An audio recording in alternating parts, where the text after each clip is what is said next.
যৌথভাবে তারা খুব চমৎকার চমৎকার কিছু কনসেপ্ট নিয়ে তারা এগিয়ে এসেছে। ইতিমধ্যে আমরা দেখেছি তারা প্লাস্টিকের পরিবর্তে বিভিন্ন পণ্য সামগ্রী তারা দিয়েছে। যেহেতু দ্রব্যমূল্যের চরম ঊর্ধ্বগতি ছিল, ঠিক সে সময় তারা চাল, ডাল, মাছ, মুরগি, মাংস সেগুলো তারা প্লাস্টিকের পরিবর্তে দিয়েছে। আমি তাদেরকে সেজন্য সাধুবাদ জানিয়েছি। এরপরে আমরা দেখেছি তারা 2 ঈদে বাচ্চাদের জন্য আমাদের যে বিপ্লব উদ্যান আছে সেখানে একটি মেলার আয়োজন করেছে। আমি তাদেরকে সাধুবাদ জানিয়েছি।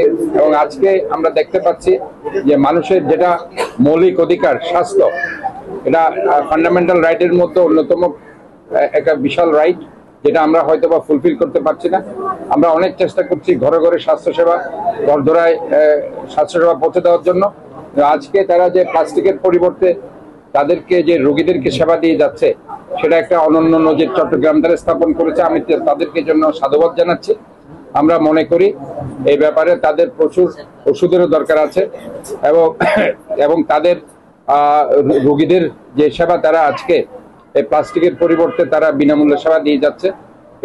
এতে করে আমাদের যে স্বাস্থ্যসেবার যে অধিকার মানুষ আজকে বঞ্চিত হচ্ছে, তারা আজকে বিভিন্ন তৃণমূল পর্যায়ে তারা এই স্বাস্থ্যসেবাটা পাচ্ছে। এই জন্য আমি তাদেরকে আবারও চট্টগ্রামবাসীর পক্ষ থেকে এবং চট্টগ্রাম সিটি কর্পোরেশনের পক্ষ থেকে সার্বিকভাবে তাদেরকে অভিনন্দন জানাচ্ছি। এবং আমি তাদেরকে এই আশাবাদ ব্যক্ত করতে চাই, এই ব্যাপারে যত ওষুধ লাগবে, ম্যাক্সিমাম ওষুধ যদি লাগে আমি সেটা তাদেরকে অ্যারেঞ্জ করে দিব।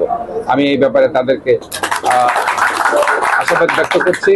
আরেকটি হচ্ছে আমাদের এখানে অনেক ডক্টর আজকে আমি দেখতে পাচ্ছি, মুজিবুর রহমান ভাই সহ অনেক ডক্টর তারা আজকে স্বেচ্ছায় এখানে এসেছে কাজ করার জন্য। তাদেরকে আমি ধন্যবাদ জানাচ্ছি।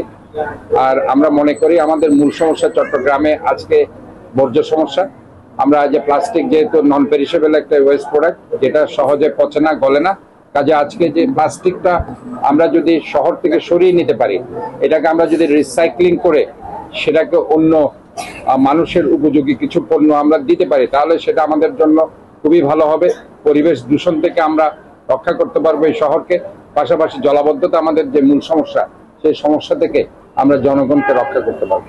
আজকে আমাদের যে একটা কনসেপ্ট চট্টগ্রাম সিটি কর্পোরেশনের clean city, green city, healthy and safe city, আমি মনে করি এই প্লাস্টিকের পরিবর্তে প্লাস্টিকের পরিবর্তে চিকিৎসা সেবা, প্লাস্টিকের পরিবর্তে অন্যান্য যে মানুষের যে সেবাগুলো তারা দিয়ে যাচ্ছে, এতে করে আজকে বিদ্যানন্দ ফাউন্ডেশনকে আমি আবারও সাধুবাদ জানাচ্ছি, ধন্যবাদ জানাচ্ছি। তারা চট্টগ্রামকে একটা ক্লিন, গ্রিন, হেলদি করার জন্য তাদের যে ইনোভেটিভ যে কনসেপ্ট, এই কনসেপ্টের মাধ্যমে তারা যে একটা এগিয়ে এসেছে, এই জন্য আমি তাদেরকে আবারও ধন্যবাদ জানাচ্ছি।